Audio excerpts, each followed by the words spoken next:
the greatest gift he's had for our civilization is the general theory of relativity. And let's remember something about that.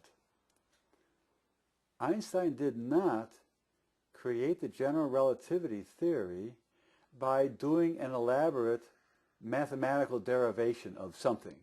He did not start with Newton's laws and from that somehow derive the general theory of relativity. How did he get to it, do you think?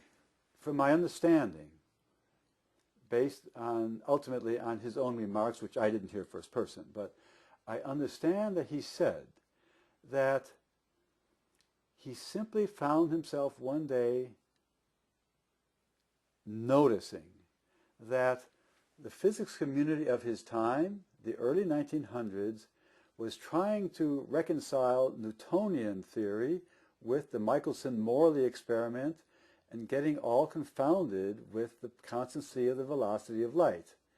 This had produced enormously complicated mathematics, complicated theories, and when he looked at that, he simply said to himself, intuitively, this is not the way my God would make a universe.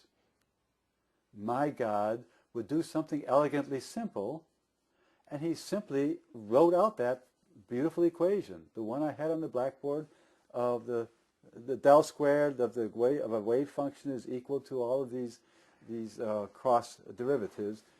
He wrote that down and then thought about it and realized that, well, indeed, when you follow that through, that explains the precession of Mercury, and then increasingly other observations, and he realized it was correct.